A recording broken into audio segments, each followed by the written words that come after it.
देश के हालातों पर आपने जो कहा, ये समस्याएं बहुत गहरी हैं और समझना बहुत ज़रूरी है। समाधान क्या है? एक आम आदमी जो घर में बैठा है, वो परेशान तो है इन सब चीज़ों को देखकर, लेकिन वो कहता है मैं क्या कर सकता हूँ, मैं अकेला क्या कर लूँगा? समाधान है। समाधान है।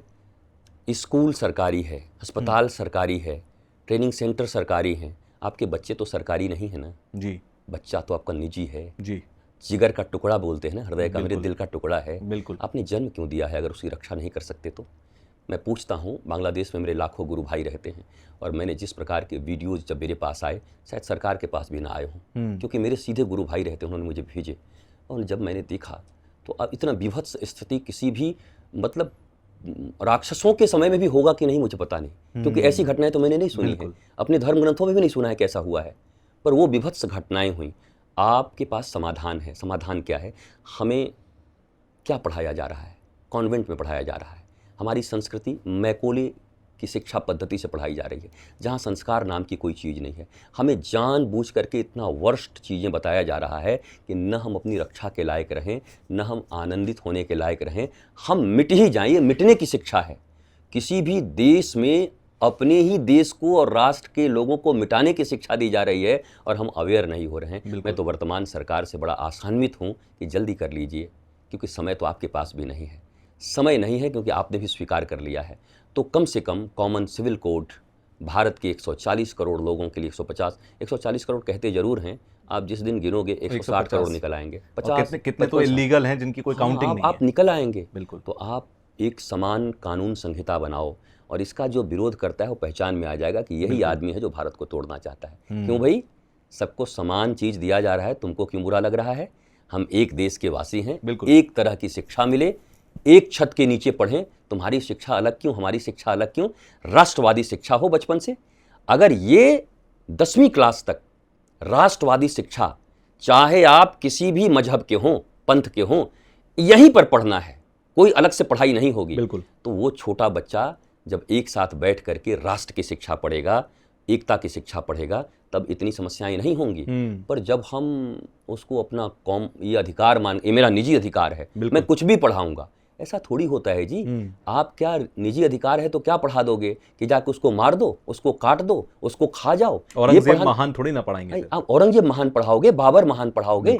हम एपीजे को तो महान मान रहे हैं ना। और मान क्या रहे हैं? मजबूरी में थोड़ी मान रहे हैं वो। बिल्कुल है। हम अब्दुल हमीद से लेकर कितने नाम। रस खान को आप देखो ना, हमने अपने गोकुल में, लोग कहते हैं आप अपने स्थान पर जगह दीजिएगा। अरे रस खान की समाधि गोकुल में है, जहां भगवान का जन्म हो रहा है, जहां भगवान का मूल स्थान है। तो आप समझो, अब्बीर अब्दुल हमीद का आपने नाम लिया, तो ऐसे लोगों के नाम पर सड़कें हों, ऐसे लोगों के नाम पर इमारतें हों, ये सारी चीजें हों। पर आप बाबर के नाम से, आप औरंगजेब के नाम से, मतलब आपके दिमाग में चल क्या रहा है? आप चाहते क्या हो? मेरे बहुत सारे मुस्लिम स्कॉलर्स जो इस भारत के हैं, वो सब मुझे बहुत चाहते हैं, मेरे आश्रम भी आते हैं। जब मैं 2-3 साल पहले भारत के नेशनल चैनल्स पर डिबेट भी किया करता था, तो उस समय कोई भी ऐसा स्कॉलर नहीं था जो उस समय कहता था सदगुरु आ गए हैं तो ये तो मतलब वाजिब बात बोलेंगे, हम इनको नहीं काटेंगे। फिर बाद में जब डिबेट के स्तर मैंने देखा वो गिरते जा रहे हैं, हमले होते जा रहे हैं, तो हमने उसको छोड़ा कि हमारी बात होगी तो हम, आजकल तो सोशल मीडिया ने एक आम आदमी को भी पावरफुल बना दिया है कि आप अपनी बात को कह सकते हैं और लोगों तक पहुंच सकती है। हालांकि इतना आसान है भी नहीं, कौन सी बात पहुंचेगी और कौन सी बात नहीं पहुंचेगी ये भी कंट्रोल कहीं और से होता है, आप कुछ भी कर लें।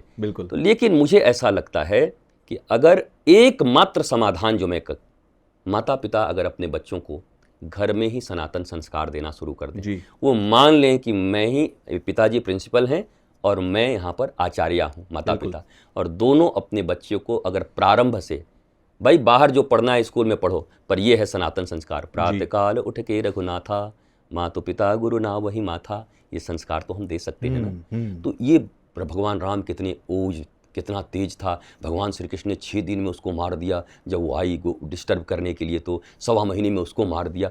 ये वीरता, शिवाजी की वीरता, महाराणा प्रताप की वीरता, अहिल्याबाई होलकर ने कैसे अपने मंदिरों का पुनरुद्धार किया, उनके विषय में अगर माता पिता बैठ करके घर में ही 1 घंटे का गुरुकुलम चला लें, आप आशा मत करिए कि कभी गुरुकुलम बनेगा, तब तक तो आप बचोगे ही नहीं, तब समय ही नहीं है। घर में आज से गुरुकुलम खुलना चाहिए।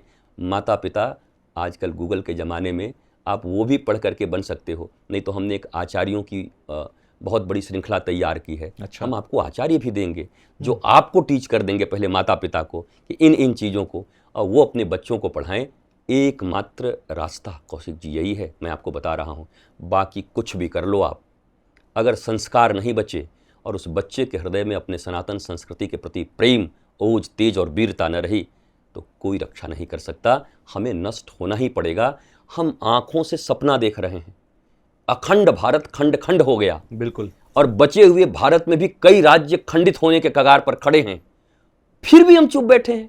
अब इससे बड़ा अफीम खाना और किसको कह सकते हैं कि हम तो लगता है भांग और अफीम खा के ही बैठे हैं। सही तो बात। चलो, जब यही मर्जी होगी, तुम्हें मिटना ही है तो मिटने को राजी रहो जी। फिर गुरुजी, जो बात आपने कही है बहुत ही वाजिब सी मुझे लगती है, क्योंकि घर से अगर शुरुआत होगी, कहते हैं माँ जो होती है वो बच्चे की पहली पाठशाला होती है, पहला गुरु वही होता है, तो बहुत ज़रूरी है घर से शुरू हो। अच्छा, एक मेरा सवाल मन का है, फिर मैं बातों को और आगे बढ़ाऊंगा।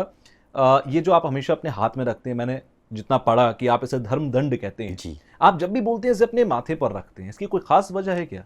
देखिए, अगर मैं सत्य बोलूं जी। तो ट्रोलर्स के गैंग हैं, ट्रोल तो करेंगे, लेकिन सत्य बोलना थोड़ी छोड़ूंगा। बिल्कुल। जब मैं मस्तक पर धर्मदंड को रखता हूँ तो मेरा जो एक आंतरिक भाव है, स्टूडेंट की तरह, छात्र की तरह, जी। कि मस्तक ही, यहीं पर ईगो भरा है, यहीं अहंकार भरा है, यहीं सारे फितूर भी भरे हैं, यहीं ज्ञान भी भरा है। तो जब मैं इसको मस्तक पर रखता हूँ तो मुझे याद रहता है कि तुम अदंडनीय नहीं हो, दंड तुम्हारे ऊपर भी है। तुम्हारे पांव अगर फिसले कहीं पर तो दंड तुम्हें भी दिया जाएगा। तो ये धर्म दंड मैं सदा मस्तक पर रखता हूँ। और एक जो मेरी अपनी फीलिंग है, जी। मैं बहुत बेफिक्र महसूस करता हूँ। मतलब आप, श्री कृष्ण जी ने गीता में एक बात कही है कि पंडित कौन है, तो उन्होंने कहा जो बीते हुए पल का शोक नहीं करता और आने वाली भविष्य का भय जिसके भीतर में नहीं हो, डर नहीं हो, चिंता नहीं हो, उसको उन्होंने पंडित कहा है। तो जब मैं ऐसे रहता हूँ तो मैं बेफिक्र पंडित जी की अवस्था में रहता हूँ। न मुझे बीते हुए पल की कोई चिंता होती है और न आने वाली चीज़ की किसी भय होता है, मैं वर्तमान में जीता हूँ। तो ये तो मेरी बेफिक्री का पहचान है। और मुझे लगता है मैं खुल जाता हूँ, ऐसा कुछ कोई विज्ञान होगा मुझे पता नहीं, टच करते ही मैं खुल जाता हूँ, मुझे लगता है सब ठीक है अब। चलिए, बड़ी सुंदर बात है ये। अच्छा, मैं एक और विषय को आपके सामने रख रहा हूँ जो मैंने हाल फिलहाल में देखा। आपने कहा धर्म पे चलना आसान नहीं है, सच बोलना बहुत मुश्किल है, सही रास्ते पर किसी को लाना बहुत मुश्किल है। आप वृंदावन से हैं, वृंदावन में एक और बड़े संत हैं, प्रेमानंद जी महाराज। मैं उनकी बात करूंगा क्योंकि प्रेमानंद जी महाराज ने सिर्फ जिस सोशल मीडिया की आप बात कर रहे थे, उसी सोशल मीडिया की ताकत से दुनिया को एक नाम में, राधा नाम में बांधने का काम किया। लेकिन मैंने देखा कि क्योंकि प्रसिद्धता आती है तो जो कम प्रसिद्ध हों या फिर जो उनके साथ खड़े दूसरे संत हैं, उनमें चिड़न की भावना भी देखने की, सब में नहीं, लेकिन कुछ ऐसे संत रहे जिनमें लगा, जिन्होंने अनाप शनाप बोलना शुरू किया। आप किस नज़र से देखते हैं प्रेमानंद जी महाराज को, कि किस तरीके से उन्होंने पूरी दुनिया को और देश को एक साथ कर दिया? देखिए, पहली बात है कि वो एक साधु हैं जी। हमारे धर्म चक्र में जी। भारतवर्ष के लोगों को अज्ञानता के कारण ये भी पता नहीं है कि आचार्य किसे कहते हैं, जी। संत किसे कहते हैं, साधु किसे कहते हैं, गुरु किसे कहते हैं, ऋषि किसे कहते हैं, जी। महर्षि किसे कहते हैं, याज्ञनिक, होता, ऋत्विक, सिद्ध, साधक, सुजान, ये किसको कहते हैं किसी को पता नहीं है। हमने दो शब्द ईजाद किए हैं, एक धर्मगुरु, एक बाबा। जी। जबकि ये दोनों हैं ही नहीं कहीं हमारे धर्म ग्रंथ में। न धर्मगुरु कभी रहा हमारे यहाँ, न कोई बाबा रहा, पर अब अमूमन इसी शब्द का हम प्रयोग करते हैं। हमारे यहाँ आचार्य होते थे कौन? जो धर्म ग्रंथों को पढ़कर और वो आचरण अपने भीतर में ले आते थे। आचरण सिद्ध महापुरुष को आचार्य कहा जाता है। साधु कौन? हो सकता है धर्म ग्रंथों की बहुत जानकारी उन्हें नहीं हो, पर उनका स्वभाव ही साधु का है। सबका मंगल करने का भाव उनके भीतर में है। वो ये दावा नहीं करते कि मैं पूरे ब्रह्मांड को जानता हूँ, मैंने सब कुछ पढ़ लिया है, लेकिन उनकी सहजता, उनकी सरलता, उनके भाव ऐसे हैं कि सब आनंदित रहें, मंगल में रहें। तो मुझे ऐसा लगता है कि वो सहज, सरल, बहुत अच्छे साधु हैं। उन्होंने बड़ी सहजता से भगवान नाम को हमारे पूरे भारत, पूरी दुनिया के लोगों के बीच में बांटा। वो किसी न किसी रूप में जो कुपथ पर जा रहे लोग हैं उनको पथ पर लाने का प्रयास किया उन्होंने, माध्यम बने। भगवान ने उनको माध्यम बनाया उनकी साधना से, उनकी सहजता से। तो ईर्ष्या शब्द तो होना ही नहीं चाहिए, लेकिन मनुष्य हैं, जी। तो काम, क्रोध, मद, मोह, लोभ, मात्सर्य, ये तो 6 भगवान देकर भेजा है। और सबके भीतर में कोई ना कोई मास्टर ड्राइवर कॉम्प्लेक्स होता है। वी हैव 6 कॉम्प्लेक्सेस, बिल्कुल। उसमें से एक ड्राइवर होता है। हम्म। तो किसी में कामना ज़्यादा होती है, किसी में क्रोध ज़्यादा होता है, किसी में लोभ ज़्यादा होता है, किसी में ईर्ष्या ज़्यादा होती है। पर हमारे यहाँ एक जो कॉन्सेप्ट रहा है, नाना मुनि नाना मत। मैं आपसे एक बात कहूँगा जी। कि जब भगवान राम के 2 गुरु जी हैं, एक हैं वशिष्ठ जी, एक हैं विश्वामित्र, दोनों में 36 का आंकड़ा था। तो उस समय तो हम इस रूप में नहीं देखते थे कि वो ईर्ष्या कर रहे हैं, क्या कर रहे हैं। मतलब मत दोनों के अलग अलग थे किसी कारण से। पर एक समय में फिर विश्वामित्र जी को वशिष्ठ जी की पत्नी पूछ रही हैं कि आप बताइए कि ये चंद्रमा इतना कैसे चमक रहा है। रात्रि की बात है, पूर्ण चंद्रमा जी। तो वशिष्ठ जी कहते हैं इस चंद्रमा की चमक से भी ज़्यादा चमक इस दुनिया में है। बोला वो किसका? बोला विश्वामित्र की तपस्या का, जबकि दोनों में 36 का आंकड़ा 36 का आंकड़ा है। तो चौंक गई अरुंधति, आप ऐसा बोल रहे हैं? बोला हाँ। वो तो उनके भीतर में पता नहीं एक भाव क्या है कि थोड़ा सा वो चिढ़े रहते हैं मुझसे, लेकिन उनके ऐसा तपस्वी तो इस पर मैं भी नहीं हूँ। अपनी पत्नी को कहते हैं मैं भी नहीं हूँ। तो देखिए एक संत, एक साधु के हृदय में क्या भाव है अपने, जिनको वो कहते हैं कि हमारे प्रतिद्वंदी हैं। प्रतिद्वंदिता इस रूप में नहीं थी, इनके अंदर कुछ और था, उनके अंदर कुछ और था। नाना मुनि नाना मत। और जब ये विश्वामित्र जी सुनते हैं, दरवाजे पर खड़ा थे फरसा लेकर मारने के लिए, तो जब ये सुनते हैं तो चरणों में गिर पड़ते हैं। अहो अहो वशिष्ठ जी। तो उन्होंने कहा उठो ब्रह्म ऋषि, उठो ब्रह्म ऋषि।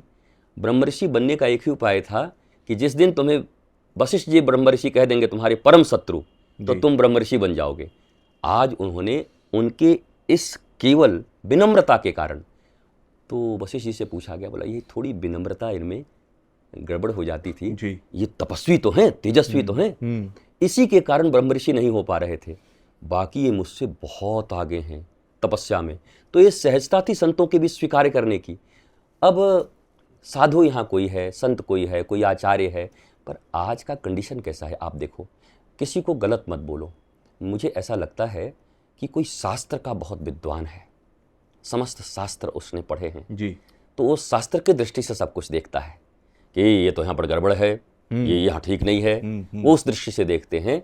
और इसकी भी आवश्यकता है भारत को, क्योंकि भारत में सदा शास्त्रज्ञ, वेदज्ञ, श्रुतज्ञ लोग रहे हैं, साधु रहे हैं, संत रहे हैं, वहाँ पर आचार्य रहे हैं, भक्त रहे हैं जी। भक्त। नामदेव कौन है? मतलब भक्त हैं। नामदेव जी को गुरु नहीं कहते हम, और संत कहते हैं और भक्त कहते हैं जी। पर नामदेव जी के भीतर में भी अहंकार था। आपको एक छोटी सी बात सुना देते हैं जी। जब ज्ञानदेव, सोपानदेव, मुक्ताबाई ये सब बैठे हुए हैं, गोरा कुम्हार, सब महाराष्ट्र के संत हैं बड़े बड़े, सावता माली, ऐसे विराट विराट संत, और छोटी सी है मुक्ताबाई, छोटी सी। तो वहाँ प्रवचन चल रहा है, कथाएं चल रही हैं, सत्संग चल रहा है, और गोरा कुम्हार सब सुना रहे हैं। तो छोटी सी बच्ची ने पूछा, वो भी संत हैं, गोरा काका ये घड़ा पक गया कि कच्चा है? आप कुम्हार हो, घड़ा बनाते हो, कैसे पता चलता है आपको कि ये पक गया? बोला बेटी ये डंडा देख रही, हाँ, इससे जब मैं मारता हूँ, जब भद्द भद्द करता है तो समझता हूँ अभी पका नहीं है, टन्न करता है तो लगता है पूरा पक गया। तो बोलती है काका यहाँ जो इतने घड़े बैठे हैं इनमें कौन कच्चा कौन पक्का है? वो संत बैठे थे सब जी।